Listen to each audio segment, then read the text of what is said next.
We will now proceed with the next segment of this event, the special address. And I request, we have the special address by Sri Undavalli Arun Kumar Garu, who is a distinguished parliamentarian, lawyer, public affairs commentator, and a former member of parliament. Widely respected for his incisive analysis, eloquent public discourse, and keen understanding of governance and public policy, he has consistently contributed to informed debate on issues of national importance.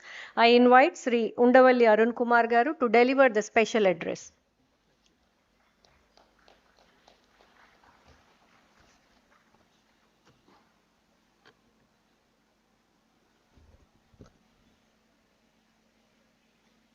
తెలుగులోకి వచ్చానండి. ఎవరికి అభ్యంతరం లేదుగా. మొదలు పెట్టబోయే ముందు మన VC Janaiah గారితో already Rajasekhar Reddy గారు, కేవీపీ రామచంద్రరావు గారు ఏర్పాటు చేసినటువంటి ఫౌండేషన్ వారు మీతో ఆల్రెడీ మాట్లాడారు. 21 లక్షల రూపాయలు డిపాజిట్ చేసి దాని మీద వచ్చేటువంటి ఇంట్రెస్ట్ ఎవ్రీ ఇయర్ 1,00,000 రూపాయలు ఇంట్రెస్ట్ వస్తుంది. అది అవుట్ స్టాండింగ్ స్టూడెంట్ని సెలెక్ట్ చేసి అగ్రికల్చరల్ యూనివర్సిటీలోనే వారిని ప్రోత్సాహకంగా ఇవ్వాలని ఒక నిర్ణయం తీసుకుని ఇది వీసీ గారికి అందించే అవకాశం నాకు ఇచ్చారు. నేను ఇక్కడికి వస్తున్నానని నాకు ఇచ్చారు.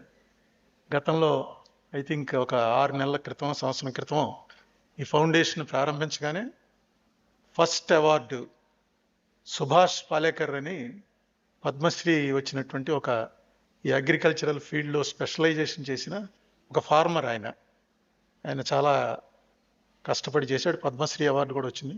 ఆయనకి 25 లక్షల రూపాయల నగదు బహుమతి ఈ ఫౌండేషన్ ద్వారా ఇవ్వటం జరిగింది. ఇది పూర్తిగా అగ్రికల్చరల్ డెవలప్మెంట్ కోసమే ఈ ఫౌండేషన్ పనిచేయాలనేటువంటి ఉద్దేశంతో ఏర్పాటు చేశారు. వీసీ గారిని ఈ కవర్ తీసుకోవాల్సిందిగా కోరుతున్నాను.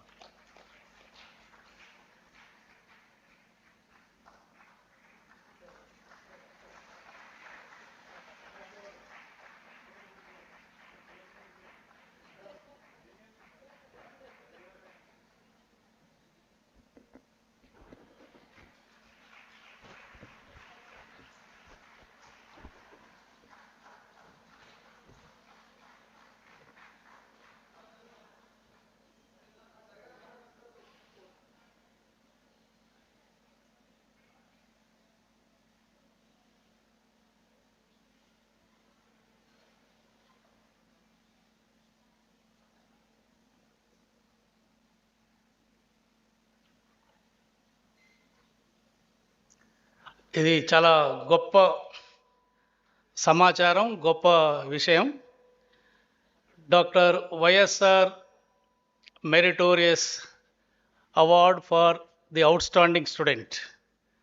ఎవ్రీ ఇయర్ ఈ విశ్వవిద్యాలయం కాన్వకేషన్లో 1,00,000 క్యాష్ ప్రైజ్ ప్లస్ మెడల్ సర్టిఫికెట్స్తో ఈ డాక్టర్ వైఎస్ఆర్ గారి పేరు మీద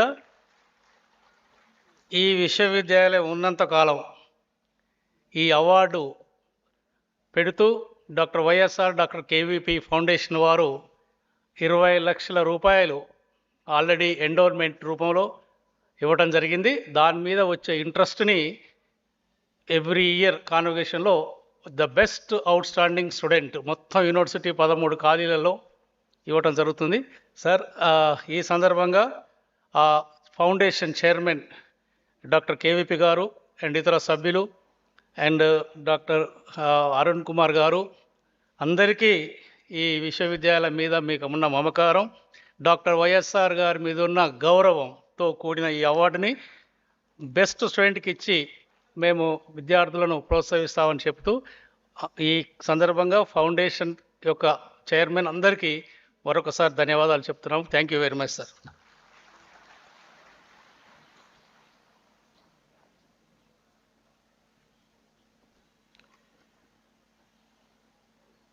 నిజానికి ఈ సమావేశానికి నన్నెందుకు ఆహ్వానించారో నాకు అప్పుడు అర్థం కాలే, ఇప్పుడు అర్థం కాలే. ఎందుకంటే అగ్రికల్చర్ ఫీల్డ్లో ఎండ్ యూజర్స్ మేము, ఏ కూర వండుకుని తింటే బాగుంటుంది అది అంతవరకు చెప్పగలం, కానీ ఎలా చేస్తారు ఒకటి మాత్రం నాకు నేను కాలేజీలో చదువుతున్నప్పటి నుంచి తెలిసింది, నెక్స్ట్ ఎంబీబీఎస్ ఎవరైనా సరే బైపీసీ స్టూడెంట్కి ఫస్ట్ ప్రయారిటీ డాక్టర్ అవ్వాలి, సెకండ్ ప్రయారిటీ అగ్రికల్చర్ బీఎస్సీ. ఇది ఈవాల్టికి కూడా నిలబడే ఉందని ఇందాక లతీఫ్ గారు చెప్పారు. ఈవాల్టికి కూడా సెకండ్ అగ్రికల్చర్ బీఎస్సీ వస్తుందండి, ఫస్ట్ ఎంబీబీఎస్, సెకండ్ అగ్రికల్చర్. దానికి సంబంధించిన మెరిట్ చూస్తున్నప్పుడు చాలా సంతోషం. ఎందుకంటే మన దేశమే అసలు వ్యావసాయిక ప్రాధాన్యత కలిగినటువంటి దేశం. అయితే నాకు ఒకటి అర్థం కాలేదు, అది వేదిక మీద పెద్దలు మీరు చెప్పాలి. ఎందుకు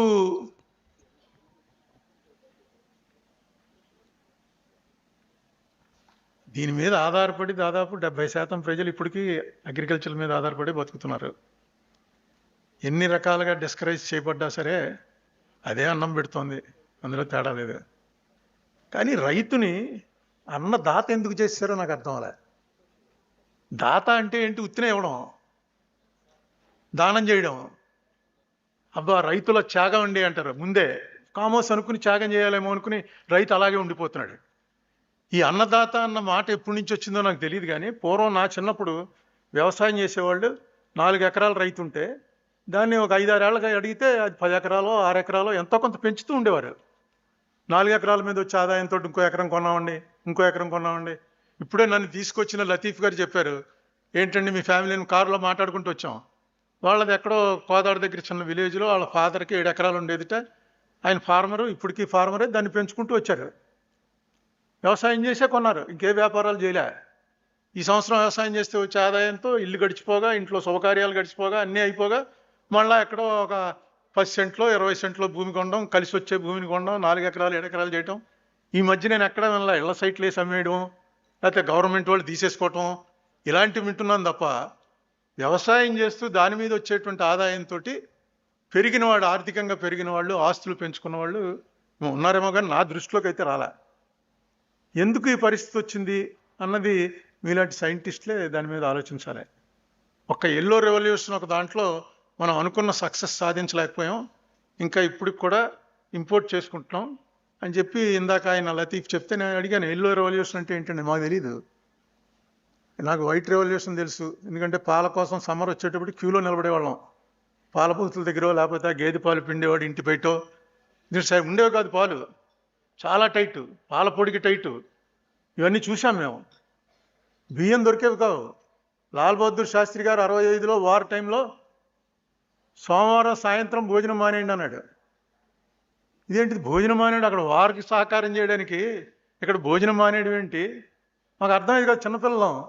అంటే అప్పుడు ఇళ్లలో చెప్పారు, ఈ భోజనం మానేస్తే ఎంత మిగులుతుందిరా, ఈ మిగిలిందంతా కూడా లేని వాళ్ళకి పెట్టచ్చు, ముందు with in the country control అవుతుంది. అవేళ మన పరిస్థితి అది. ఒక పూట మీరు భోజనం మానితే తప్ప దేశానికి అన్నం పెట్టలేని పరిస్థితిలో ఉన్నాం మనం.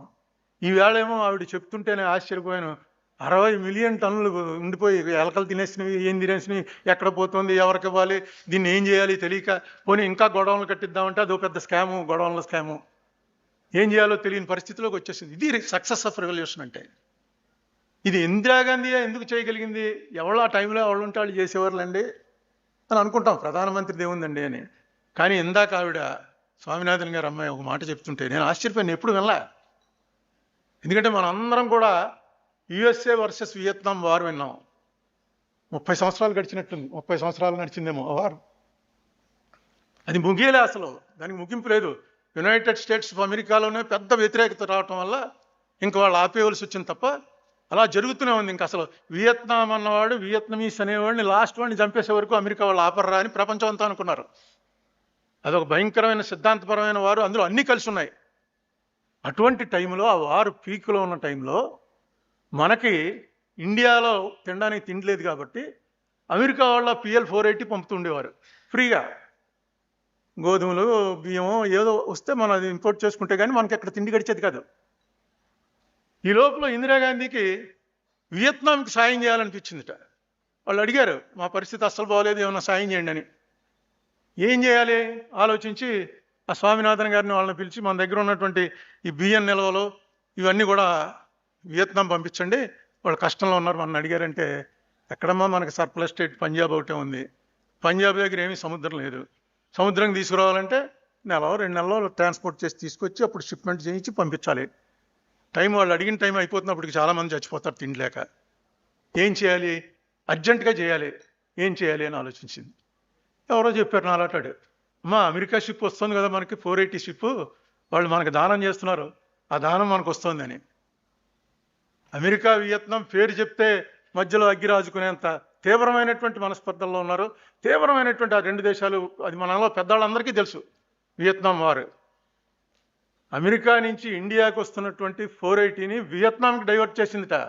ఎవరన్నా చేయగలరంటే దమ్ము? నేను ఇందాక ఆవిడ చెప్పే వరకు నాకు తెలియదు, ఇప్పుడు అదే అడుగుతున్నాను ఆవిడని, ఎప్పుడు జరిగింది ఏంటిది అని అడిగి. లీడర్ అంటే అలా ఉండాలి. ఒకసారి నువ్వు మాకు ఇచ్చేసాక అది మాదేరా, మేము ఇష్టం వచ్చినట్టు చేసుకుంటాం, ఏంటి నువ్వు పట్టుకెళ్ళి నా శత్రువుకి ఇస్తావా? వాడిని అసలు పూర్తిగా చంపేయాలని నేను చూస్తుంటే వాడికి మళ్ళీ అన్నం పెడతావా నువ్వు అని వాళ్ళు అడిగే ధైర్యం లేదు వాళ్ళకి. ఎందుకంటే ఇండియాకి ఆనాడు ఈనాడు ఏనాడు కూడా ఇండియా అనేటప్పటికి it's an intellectual country. India అన్నదే ఈ దేశానికి అన్నీ నేర్పింది, ఈ ప్రపంచానికి అన్నీ నేర్పింది ఎవర్రా అంటే ఇండియన్సే.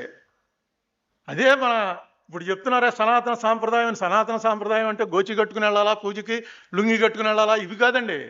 మన సనాతన సాంప్రదాయం ఏంటంటే ఈ ప్రపంచానికి వెలుగిచ్చినటువంటిది ఏ ఫీల్డ్లో చూసుకున్నా సరే ఇక్కడి నుంచే మనం వెలుగిచ్చాం, ఈ వెలుగు ద్వారానే అందరూ కొంచెం మనకన్నా దాటిపోయి ఉండొచ్చు, అది వేరే విషయం, కానీ ఇక్కడి నుంచే ప్రారంభమైంది.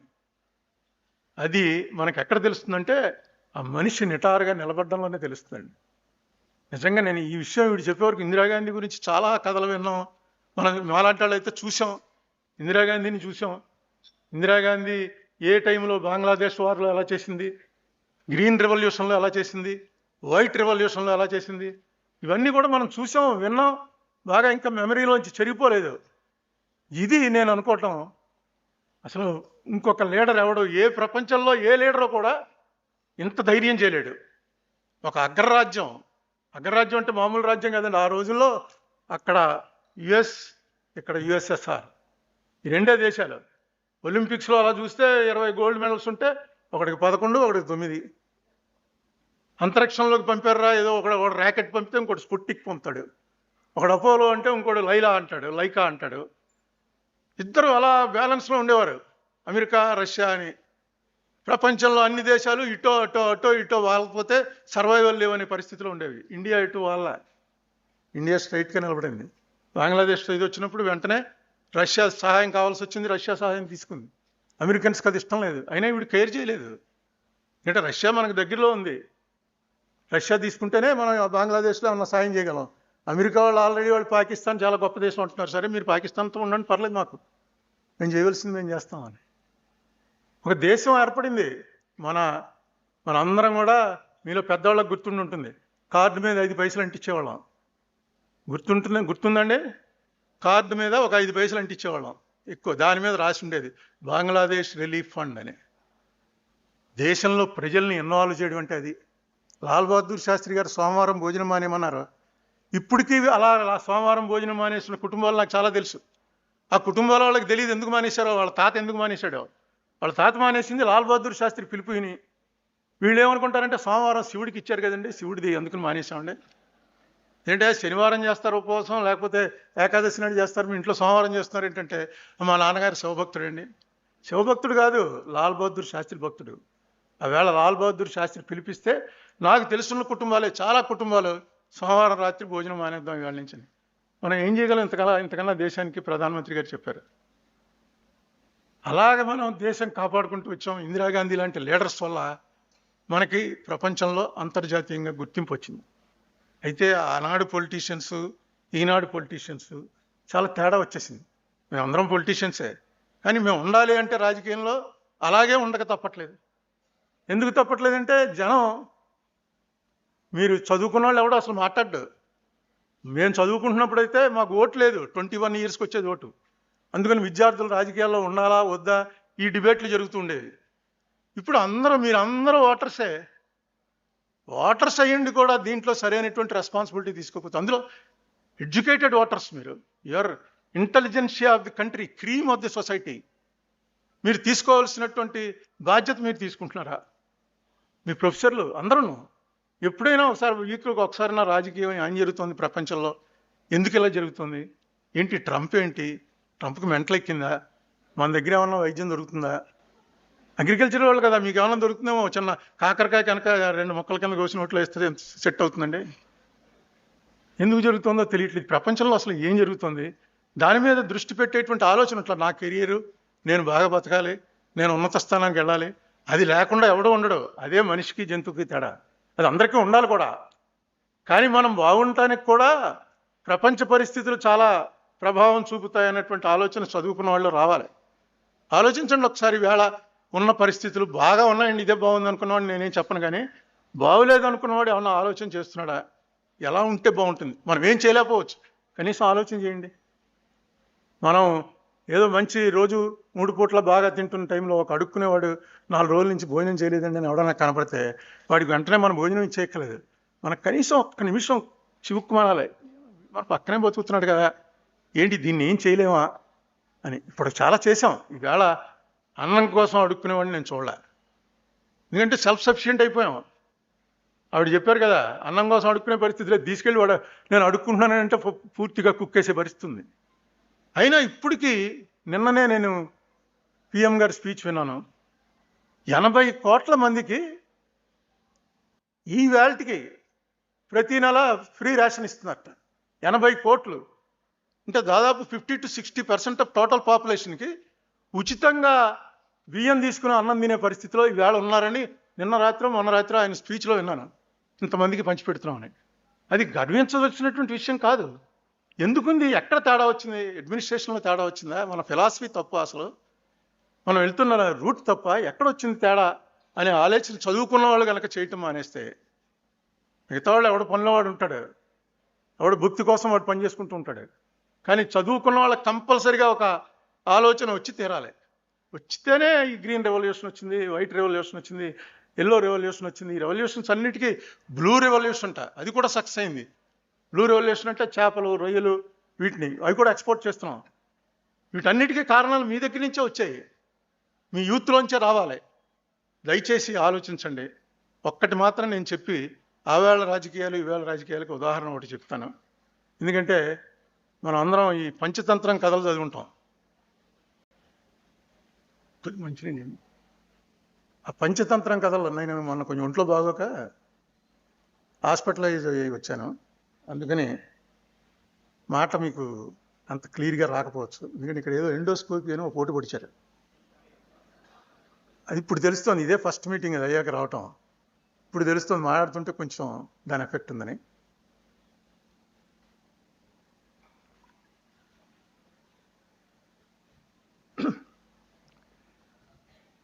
మనకి ఒక కథ, పంచతంత్రం కథ బాగా తెలుసున్న కథ ఏంటంటే, ఒక రాజుగారి దగ్గరికి ఒక కేసు వచ్చింది. అప్పుడు కోర్టులు ఉండేవి కాదు, సుదర్శన్ రెడ్డి గారికి పని ఉండేది కాదు. అప్పుడు రాజుగారే కోర్టులోకి ఒక ఇద్దరు వచ్చారు. వాళ్ళకి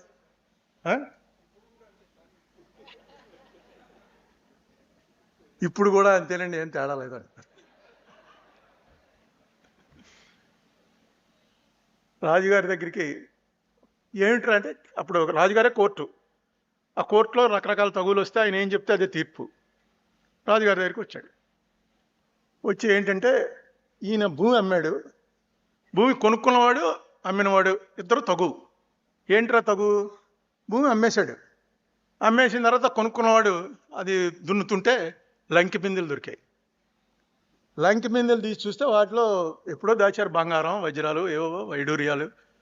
అప్పుడు పూర్వం అలా ఉండేది, దొంగలు వస్తున్నారు అది అంటే నూతిలో పడేయడమో, ఏదో వాసం కట్టి దానికి గుడ్డ కట్టి కప్పెట్టేయడం, అలా లంకి బిందెలు దొరికాయి. ఈ ఎవరైతే కొనుక్కున్నాడో అతను అన్నాడు, అయ్యా నేను భూమి కొన్నాను తప్ప దాంట్లో ఉన్నటువంటి లంకి బిందెల మీద నాకేం రైట్ ఉంటుంది, అతను పూర్వీకులు అవి, అందుకని ఇది నాకు తీసుకొని ఇది అతనికి ఇచ్చేస్తున్నాను. అతనేమో గొడవ చేస్తున్నాడండి, నేను అమ్మేశానంటే అమ్మేశానయ్యా, అంతే అయిపోయింది, మళ్ళీ నేను తీసుకోవటం లేదు, ఇది తగు. ఈ రాజుగారికి అర్థం అవ్వలేదు, ఈ తగు ఎలా తీరుస్తాం? మంత్రిని పిలిచి అడిగాడు. మంత్రి అలా ఇద్దరు వేసి చూసి ఇద్దరు వాదనలు విని మీరు జూన్ 12వ తారీఖు రండి, అప్పుడు దాకా వాయిదా, అప్పటి నుంచే స్టార్ట్ అయి ఉంటుంది వాయిదాలు. జూన్ 12వ తారీఖు రండి, ఆ వేళ దీనికి తీర్పు చెప్తాను పంపించాడు. రాజుగారికి అర్థం అవ్వలేదు. జూన్ 12కి ఏమవుతున్నాయా అని అడిగాడు. చూస్తూ ఉండండి అన్నాడు. సరే, జూన్ 12 నాడు మళ్ళీ ఇద్దరు వచ్చారు.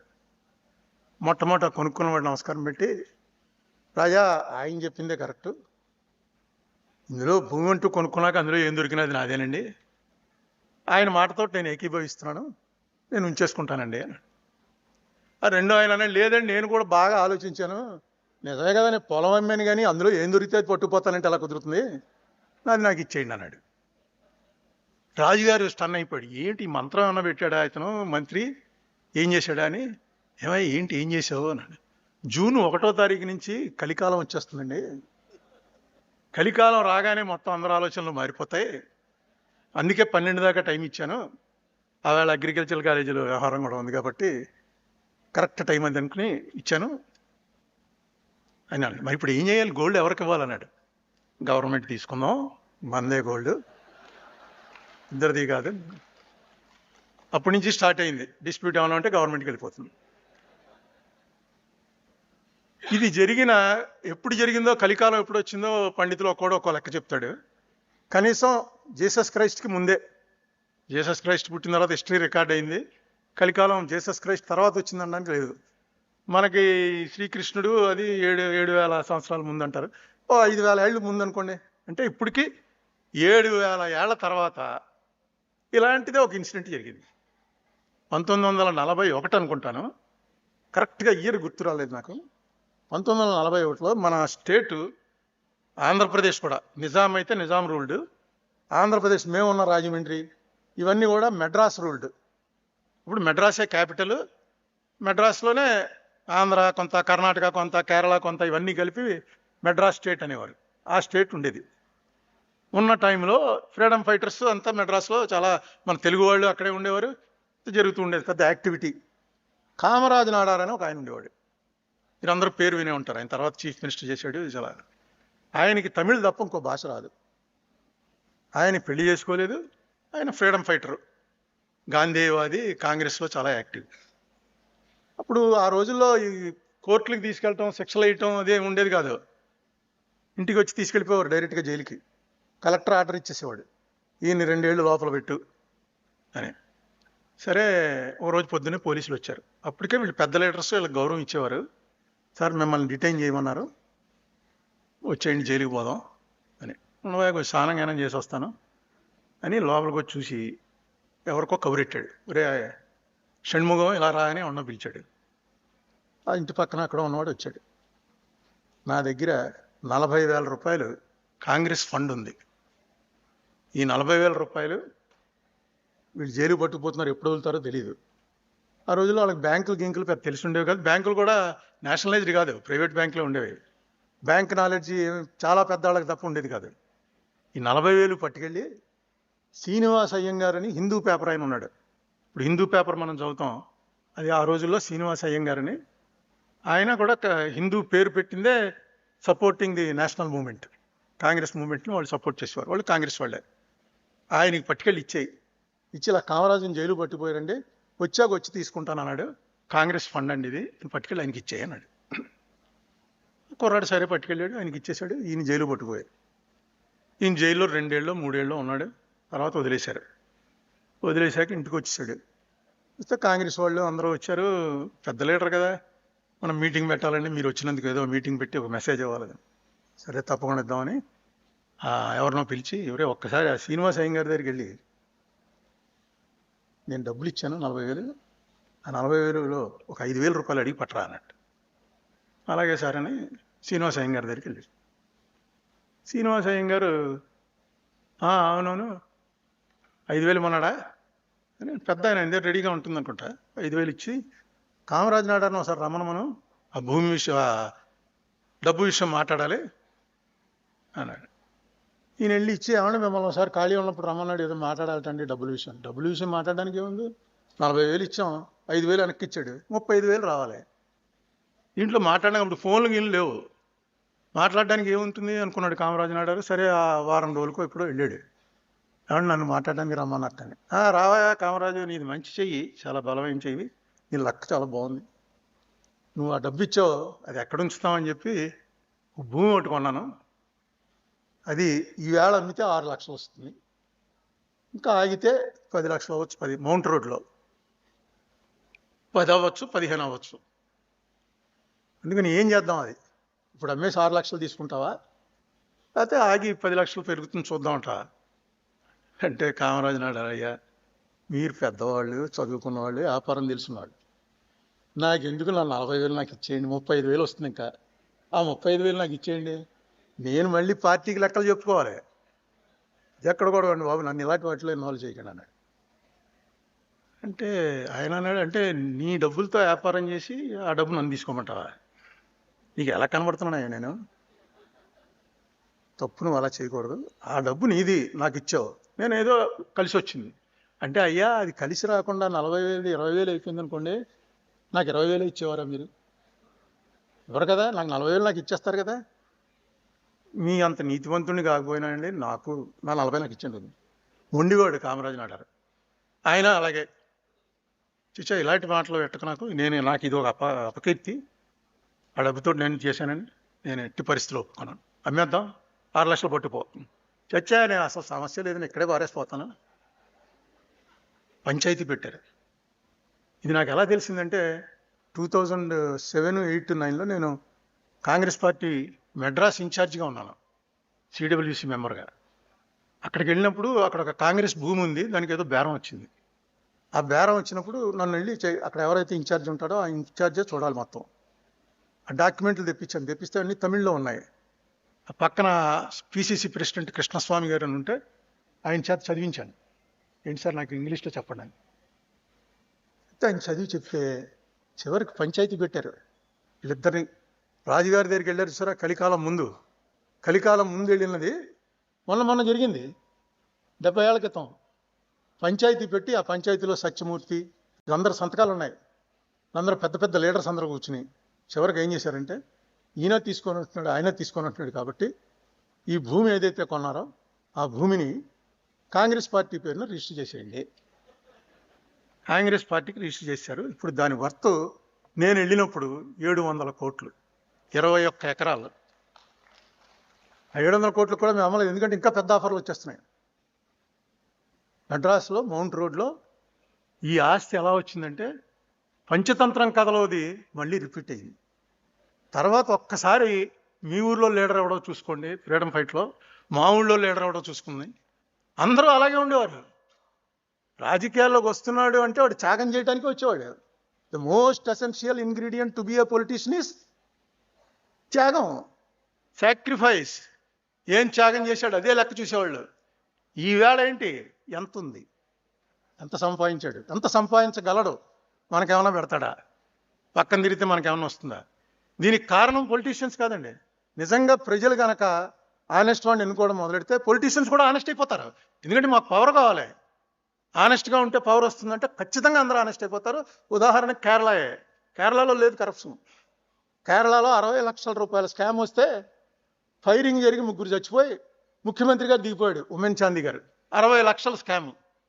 ఇక్కడ మీరు హైదరాబాద్లో ఎవరన్నా ఓడిపోయిన కార్పొరేటర్ని 60 లక్షల స్కామ్లో ఏమైనా 60 లక్షలు తినేసేవటానండి, ఎంత కోపం వస్తుంది. అంటే మేము ఎలా కనబడుతున్నా 60 లక్షలు, అది చెప్పేదేదో 5-6 కోట్లన్నా చెప్పాలి, కానీ 60 లక్షలు అంటావు నువ్వు. ఇంకా అలాగే ఉంది ఇండియా అంతాను, ఎక్సెప్ట్ ఫ్యూ ప్లేసెస్. ఈ పరిస్థితిని ఎవడు మార్చగలడంటే ఖచ్చితంగా మీరే మార్చగలరు, మారుస్తారు కూడా. ఇది పర్మనెంట్ కాదు, మార్పులు చాలా వస్తున్నాయి, ఖచ్చితంగా మార్చగలరు కూడా. అలా మార్చిన రోజున మనకు నిజంగా ఈ అగ్రికల్చర్ యూనివర్సిటీ ఇందిరాగాంధీ పెట్టింది, ఇందిరాగాంధీ ఇలాంటి 480 PL 480 ఇలాంటి అడ్వెంచర్స్ చేసింది, ఇది ఇంకా నిలబడింది, ఇంకా ఎంతమంది స్టూడెంట్స్ ఉన్నారు. అరే ఈ కంట్రీని మనం ఎందుకు నెంబర్ 1 చేయలేము అనేటువంటి ఒక ఛాలెంజ్, అట్లీస్ట్ చేయడం కష్టం అవ్వచ్చు కానీ ఎందుకు చేయలేము అనే ఒక ఛాలెంజ్ తీసుకునేటువంటి యాటిట్యూడ్ రావాలంటే ఈవేళ యంగర్ జనరేషన్ చేతిలో ఉంది. అది మొత్తం మారిపోతుంది, ఏదో వచ్చేసింది, అన్నీ మింగేస్తోంది. అయినా మన వాళ్ళు ఎవరు నిరుత్సాహపట్లే. ఏం పర్లేదండి, దీంట్లో కూడా మ్యాక్సిమం ఎంప్లాయ్మెంట్ ఇండియన్స్కే వస్తుంది. ఈవేళ ఇండియా లేని ప్రపంచంలో ఏ దేశము లేదు. ఇండియన్స్ అక్కడికి వెళ్ళకపోతే ఆ దేశం చాలా వెనకబడి ఉన్న దేశం కింద లెక్క. మన వాళ్ళే ఈ కంప్యూటర్ దగ్గర కూర్చుని 16 గంటలు పని చేయగలరు. నాకు ఎప్పుడో అట్లాంటాలో తెలుగు మహాసభలకు వెళ్తే అక్కడ పివి నరసింహారావు గారు కలిశారు 2000లో. అప్పుడు చెప్పాడు ఆయన ఏమనంటే, ఈ డెస్క్ జాబ్స్ చేయటంలో మన ఏషియాలో మన ప్రాంతం ఇండియా, బంగ్లాదేశ్, పాకిస్తాన్, శ్రీలంక ఈ డెస్క్ జాబ్ చేయటంలో ఎక్స్పర్ట్స్. ఎన్ని గంటలైనా డెస్క్ దగ్గర కూర్చుని ఆలోచిస్తూ బుర్రకు పని చెప్పి చేయగలరు. దీని ముందు రెవల్యూషను ముక్కు తప్పడ జాతులు చైనా, జపాన్ వాళ్ళు రెంచులతో ఎంత పనైనా చేయగలరు. అలా రెంచులతో పనిచేసే టైంలో వాళ్ళు విపరీతంగా డెవలప్ అయ్యారు. మనకి డెస్క్ జాబ్ చేయగలం. డెస్క్ జాబ్లో సక్సెస్ ఎక్కడికి పోతామో తెలియదు, అక్కడికి పోతామని చెప్పారు. నిజంగానే ఈవేళ ప్రతి వాడు ఎక్కడో చోట ఉన్నాడు. మీ అబ్బాయి ఎక్కడ ఉన్నాడంటే క్యూబాలో ఉన్నాడంటాడు, ఇంకోడేమో స్వీడన్లో ఉన్నాడంటాడు, ఇంకోటి ఆస్ట్రేలియాలో ఉన్నాడంటాడు. వీళ్ళనేమి మీరు డబ్బు ఇచ్చి వాళ్ళు సంపాదించి ధనవంతుల పిల్లలే వెళ్ళట్లేదు, చాలా చిన్న పిల్లలు కూడా వెళ్తున్నారు. ఎలాగైతే మన కుటుంబం, మన ఫ్యామిలీ బాగుండాలనే ఆలోచన ఉందో అలాగే మనం ఏం చేసి మన దేశాన్ని డెవలప్ చేసుకోగలమని ఆలోచన చేయండి. అది నిజంగా ఇందిరాగాంధీ లాంటి వాళ్ళకి నివాళులు అర్పించినట్టు అవుతుంది. Thank you. నమస్తే.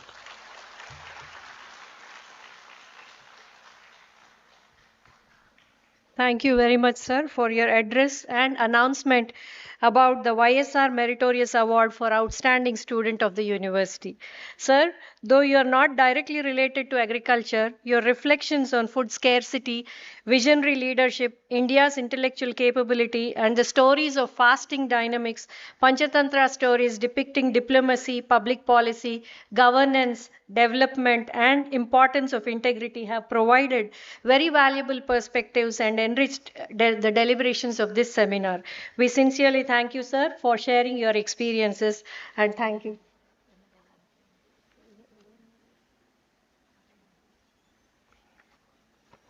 Thank you.